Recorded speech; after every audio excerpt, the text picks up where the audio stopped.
Buenos días, vamos a ver un poco el tema de prevención de riesgos desde el punto de vista normativo, desde el punto de vista de la evaluación de riesgos y de las técnicas que existen para prevenir y solucionar los problemas que pueda haber.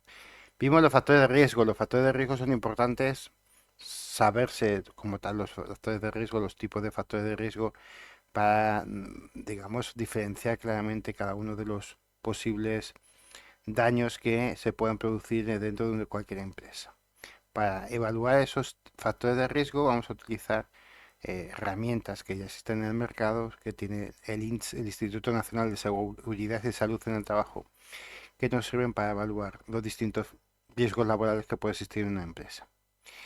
Eh, Hay que tener en cuenta que si existen factores de riesgo y existe un daño, la posibilidad de un daño en un momento determinado, por muy real o muy poco real que exista, ahora veremos cómo se analiza eso. Lo que debemos de hacer, y a través de la normativa lo que intentan hacer es, por un lado, prevenir que se produzcan esos daños, que se produzcan esos riesgos, perdón, y que de ese riesgo se produzca un daño.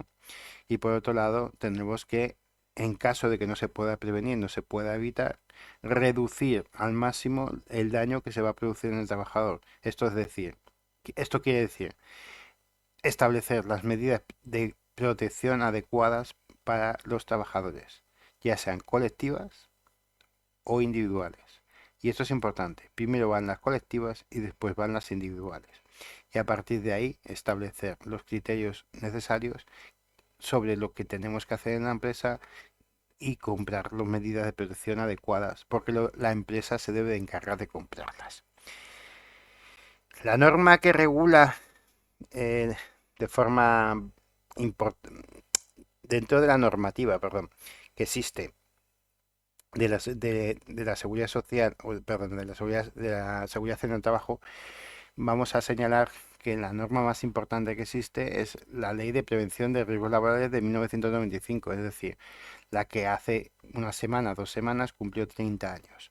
Esta norma que se ha quedado obsoleta porque lógicamente se han actualizado muchos de los puestos de trabajo y que se ha tenido que adaptar esos puestos de trabajo a través de reales decretos, ¿vale? El Real Decreto es eh, digamos, un desarrollo de una norma que hace el gobierno de turno. Entonces, se van actualizando. Por ejemplo, el tema del teletrabajo no se había regulado adecuadamente con la ley de prevención de riesgos y ha habido que hacerlo. Entonces, están en fase de mejora o de actualización de esta normativa de cara a los próximos años.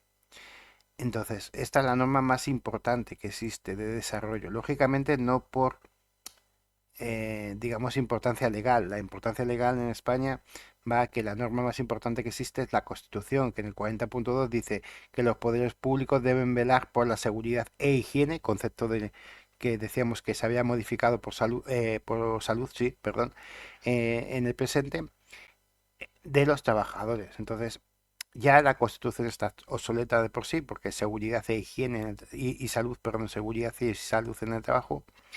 Pero bueno, ahí está el concepto y es la norma, el artículo de la norma más importante que existe en este país, que es la Constitución, que hace la base, que es la base, mejor dicho, de lo que menciona en seguridad y salud en el trabajo.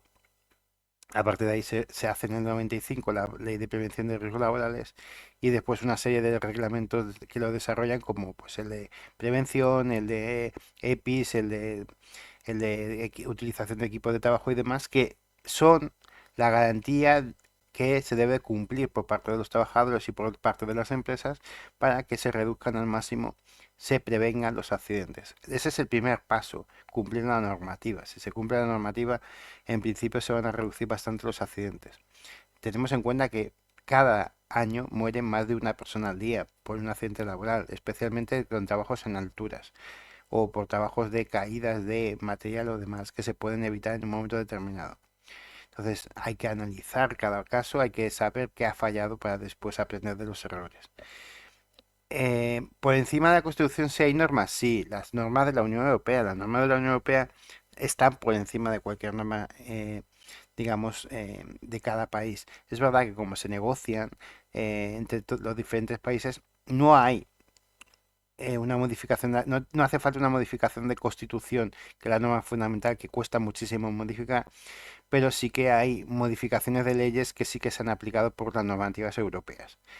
Por encima también está la normativa de la Organización Internacional del Trabajo, que no deja de ser convenios que firman los países o no, ¿vale? Pueden firmarlos o no, eso no establece nada más. Un país puede decir, yo esto lo firmo porque estoy de acuerdo con ello, o puedo no firmarlo porque no lo voy a cumplir. Entonces, no hay ningún problema por no firmarlos. Pero existen esos convenios de la OIT que aparecen también en la página web del INS y de algún organismo, ¿vale? Se pelean.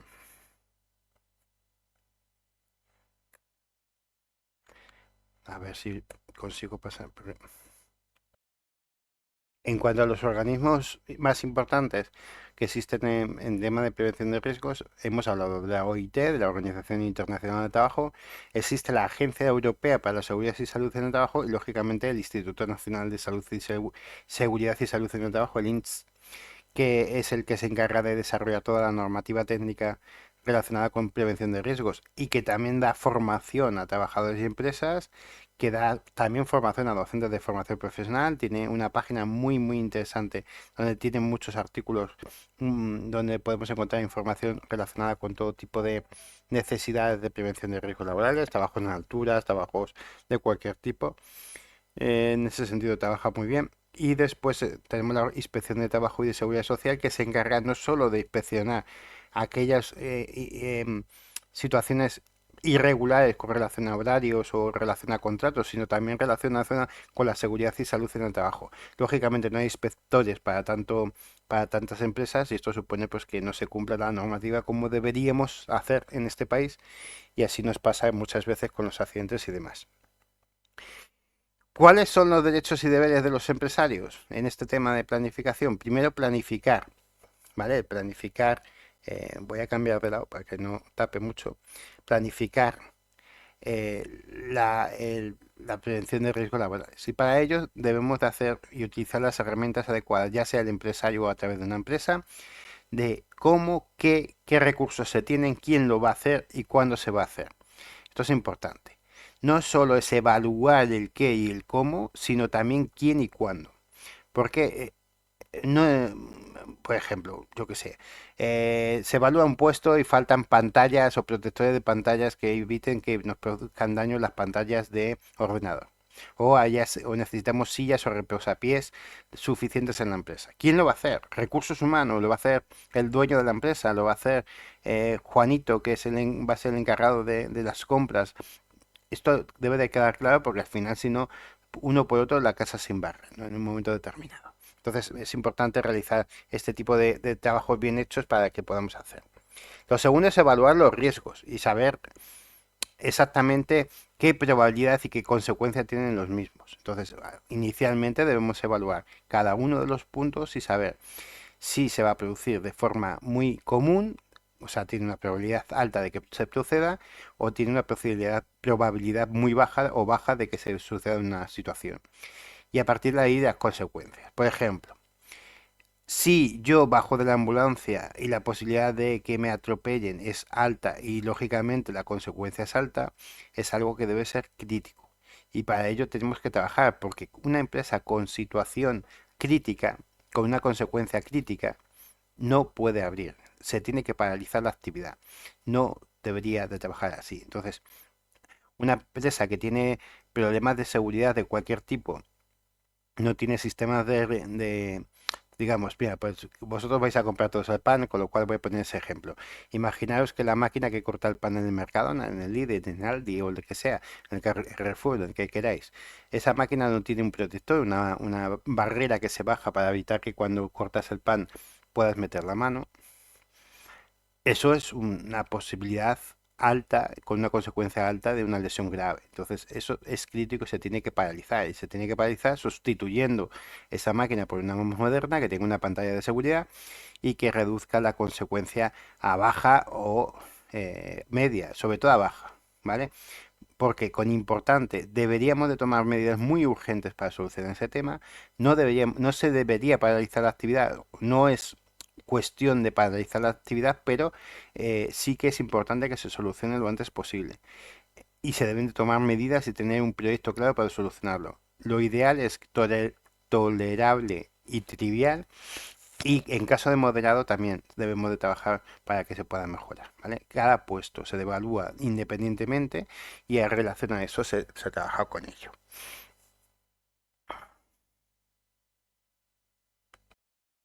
Vale, esto lo veremos ahora cuando terminemos de explicar los derechos y deberes de los empresarios.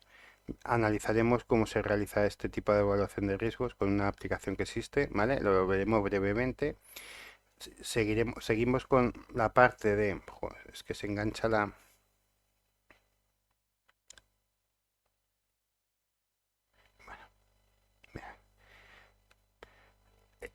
Otra de las obligaciones que tienen los empresarios es elaborar un plan de emergencia, ¿vale? Y fijar las posibles emergencias que pueden existir en la empresa. Es obligatorio a partir de 50 trabajadores, establecer los sistemas de coordinación, personal encargado de cada tarea y demás. Lo veréis en los centros de salud. En los centros de salud muchas veces viene quién es el encargado de en caso de incendio y demás, por cada turno y por cada planta, pues, digamos, y debe tener claro qué es lo que se tiene que hacer en caso de una emergencia de evacuación en un momento determinado de un edificio, ¿vale? No solo conocer las señales, sino también las vías de escape, por decirlo así, en caso de incendio y demás, para que las conozca todo el mundo y que todo el mundo esté preparado en un momento determinado, ¿vale? Debe de proveer los equipos de trabajo. Los equipos de trabajo deben de ser seguros, con las medidas de protección adecuadas. Y esto es importante. La empresa debe de velar de que la maquinaria cumpla con la normativa adecuada y con los requisitos adecuados en cuanto a tecnología, y formar a los trabajadores en el uso de esa maquinaria. Además, que eso como medida de prevención o de protección es ideal. Además, si la protección colectiva no se da en las máquinas, o porque no funciona correctamente, o que aún así vamos a tener problemas de riesgo de algún tipo, pues nosotros, por ejemplo, con el tema de los virus, vamos a necesitar mascarillas o guantes en un momento determinado para atender a los pacientes. Pues ese equipo de prevención, de protección individual, lo debe facilitar siempre, siempre, siempre el empresario al trabajador. Siempre.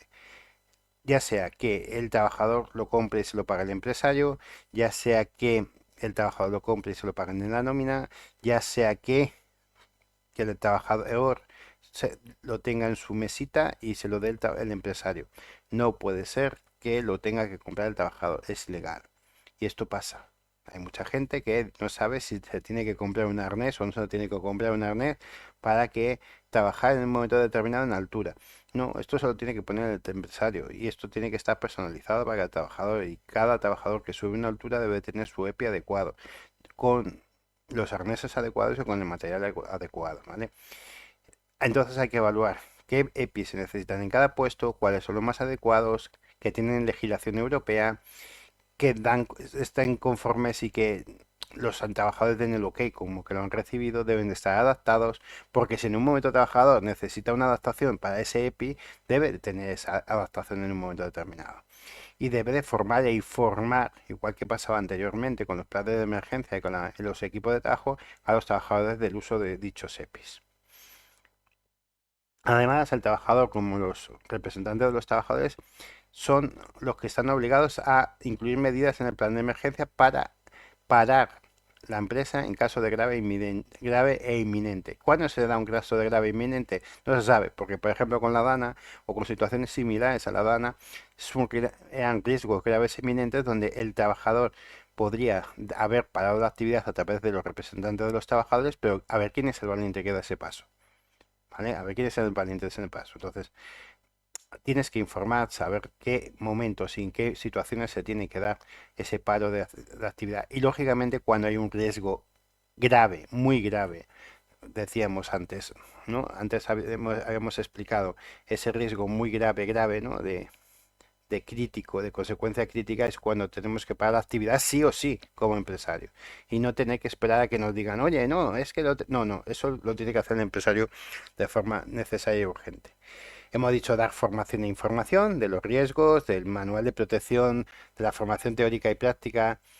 siempre antes de utilizar un equipo. Nunca se debe dejar a un trabajador sin la formación adecuada para ello. Dentro de la jornada laboral se debe de formar y contando como tiempo de trabajo. Hay muchísimas sentencias a favor de de que el trabajador debe de formarse siempre en su horario de trabajo sobre estos temas, y cada vez hay más empresas que dicen, bueno, mañana veremos y demás. Lógicamente, el trabajador está obligado a participar en esa formación y tendrá un mínimo de 30 horas en circunstancias normales y 50 en trabajos de riesgos, de riesgo importante, riesgos especiales, por ejemplo. Por ejemplo, como los mecánicos. Con este ciclo formativo, vosotros ya tendríais la formación básica al menos de 30 horas, porque vosotros no erais riesgo especial. Si hubiera sido riesgo especial, tendríamos que plantearnos 50. Entonces, cuando terminéis, no hace falta que os den un curso específico, no, genérico de prevención de riesgos. Específico sí, sobre una máquina, sobre el uso específico de máquinas en vuestra empresa, perfecto. Pero de 30 horas no hace falta que os lo deis porque lo podéis certificar con este módulo o con este ciclo formativo, ¿vale? Tenéis la obligación, la empresa tiene la obligación de consultar a los representantes de trabajadores sobre la seguridad y salud en el trabajo, y ellos se encargarán a través de los delegados y los comités de empresa de realizar la vigilancia de todo este tema de prevención que no haga la empresa.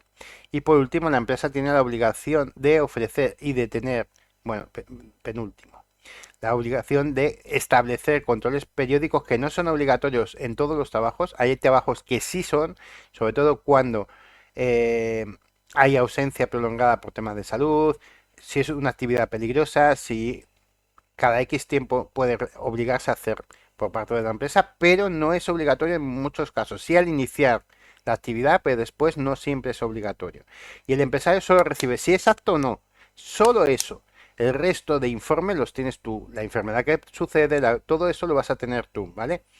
Tú puedes negarte a hacerlo cuando, bueno, pues en determinados casos, el tema de, digamos que la actividad o lo que o tu enfermedad o lo que tú quieras puede perjudicar al resto de compañeros, pero en principio no, salvo en circunstancias puntuales, yo lo recomiendo que lo hagáis porque os viene bien como análisis y como para saber en qué estado de salud estáis, pero sobre todo para el empresario al principio de actividad y en algunos trabajos de especial peligrosidad o cuando ha habido unas bajas prolongadas, es obligatorio pasarlo, ¿vale? Esto es importante tenerlo en cuenta. No es obligatorio siempre, solo en determinadas circunstancias. Y por último,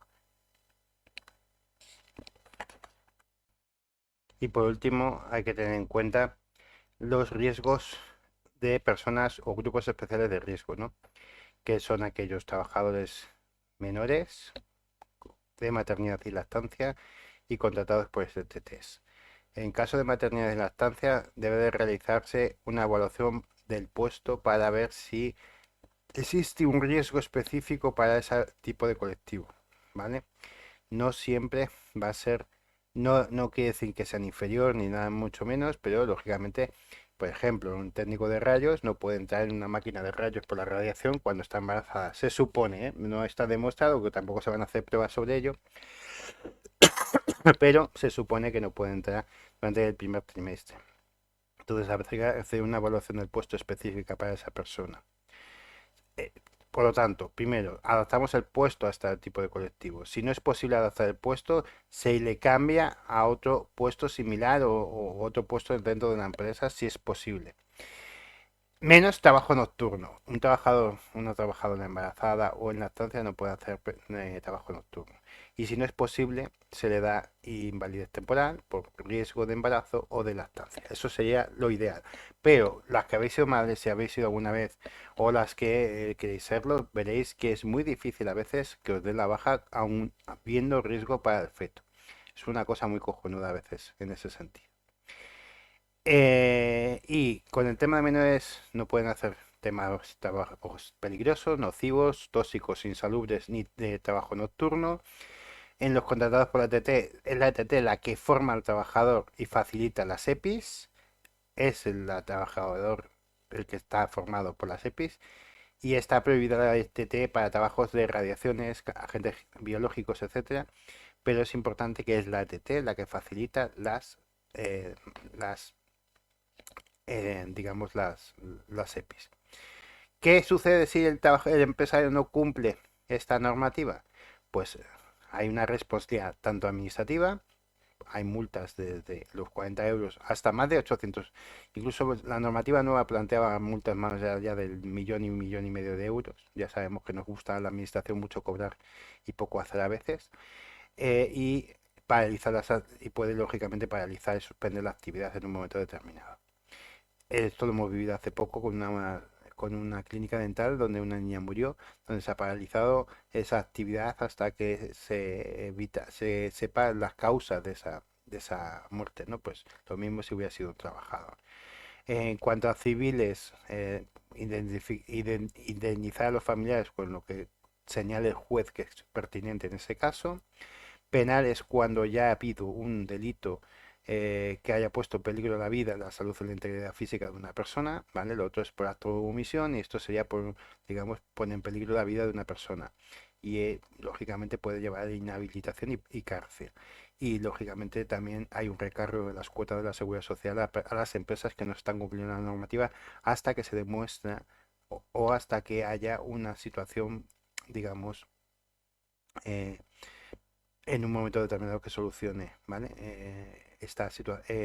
Que se solucionen esas consecuencias e individualmente en un caso concreto, pues se puede añadir cotizaciones para beneficiar a un trabajador que haya sufrido un accidente laboral, ¿vale? Nos quedan las responsabilidades del trabajador en un momento determinado y sus deberes, pero eso lo veremos, bueno, lo podemos ver en un momento, porque esa no es muy larga, ¿vale? Porque las consecuencias es el derecho a la obligación de cumplir de respetar las normas de información. O sea, si te informan, digamos, si te informan, la obligación de cumplir lo que te han informado. Si te forman, obligar a utilizar adecuadamente todo lo que te han enseñado. Paralizar la actividad, informar a un sitio. Nosotros tenemos la posibilidad o la obligación de informar al superior para que paralice esa actividad en un momento determinado. O sea, si se está cayendo el techo, pues lo suyo es que se lo digamos al empresario. Otra cosa que nos digan y nos hagan caso, no, pero bueno. Vigilancia de la salud, pues velar por nuestra propia seguridad y por la de los compañeros. Y participar o cooperar cuando sí se nos pide en la prevención y en la protección de los trabajadores, ya sea por los delegados o porque si en un momento determinado nos piden la colaboración, participemos de ello.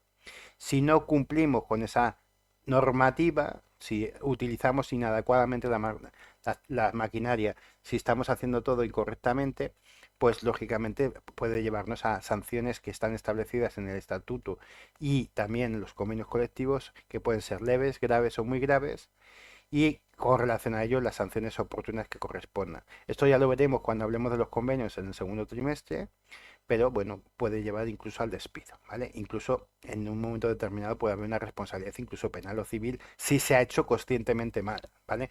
Pero normalmente es lo que señala la normativa con relación a ello, ¿vale? Hasta aquí lo dejamos, ahora vamos a ver cómo funciona esa máquina, cómo funciona la herramienta de la seguridad social, no, de la seguridad social del INS sobre prevención 10, ¿vale? A ver.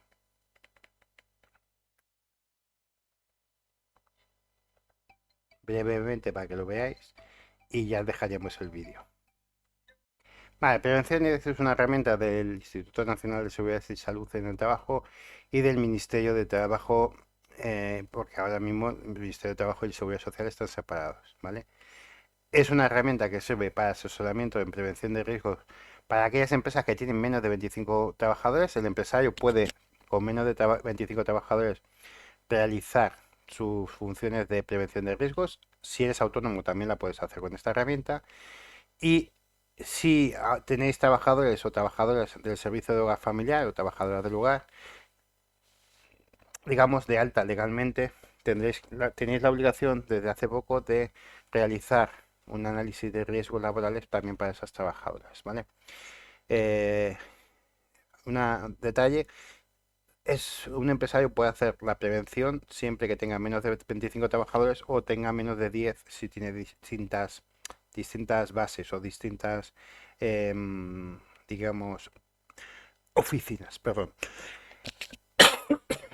¿Cómo se entraña? Pues te das de alta, que no tiene ninguna historia de darse de alta, como cualquiera, a través de clave o a través de cualquier circunstancia normal, y eliges, vamos a hacer un nuevo proyecto para que veáis cómo funciona.